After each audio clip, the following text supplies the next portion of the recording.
Larimer County, Loveland, Colorado, USA. The decedent and one employee were trimming trees on private residential property.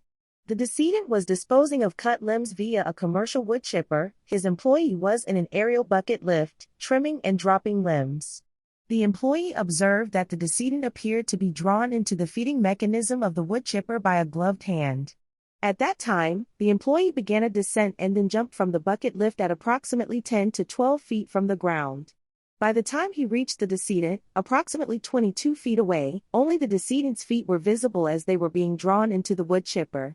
The employee went to the residence and requested that 911 be called. The commercial wood chipper was a Vermeer 2001 BC 1250A brush chipper. The cutting wheel was 41.25 inches in diameter and 1.5 inches wide, with 4 hardened steel blades. The intake rate was 0 to 150 feet per minute. The employee indicated that the speed had been set at the equivalent of approximately 75 feet per minute.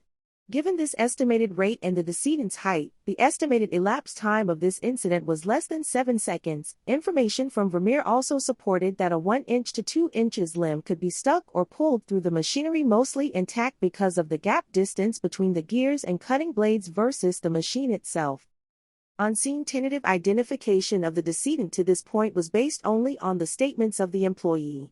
There was personal identification within the remains, however, positive identification of any persons was not possible at the scene. Beginning with the remains on the ground between the wood chipper and the product truck, and working from those nearest the wood chipper to nearest the product truck, the remains and associated evidence were photographed, collected, cataloged, and sorted by categories into clothing, property and evidence, remains for identification, for example, DNA, dental, fingerprints, and then remaining body parts. These bags were individually marked and sealed on scene. The area containing remains on the ground measured approximately 68 inches by 22 inches at its widest point. 2 fingers, later identified as the right middle and right little fingers, an intact and circumcised penis, a nipple, parts of the heart and spleen, brain matter, pieces of scalp and head hair, and multiple unidentified bone fragments were recovered. Pieces of clothing were recovered, including pieces of dark denim material, pieces of red and black plaid cotton material, and white cotton material. Personal property that was recovered included pieces of a lip balm product, pieces of currency, later determined to be from a $5 bill, and the frame of the right eyeglass lens. The same process was repeated to gather the remains in the product truck, working from the tailgate toward the cab. The area containing the remains in the product truck measured approximately 110 inches by 22 inches. 4 fingers, encased in a brown leather glove, were recovered. These included 2 that were attached to portions of the palm, later identified as the left index and middle finger, and the left ring and left little fingers. The left big toe was recovered, as well as a large part of the right foot that included the 3 smaller toes.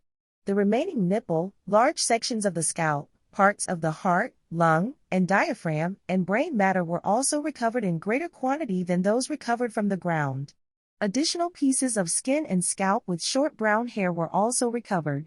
The largest intact piece of skin measured approximately 8 inches by 14 inches. Positive identification was made by comparison of 2 recovered thumbs and 6 recovered fingers. That this accident involved only one individual was confirmed by careful collection and cataloging of the remains, as well as by identifying 8 recovered digits as belonging to the decedent. It was concluded that this death was an accident after the decedent had been holding a branch and then pulled in the machine by his gloved left hand.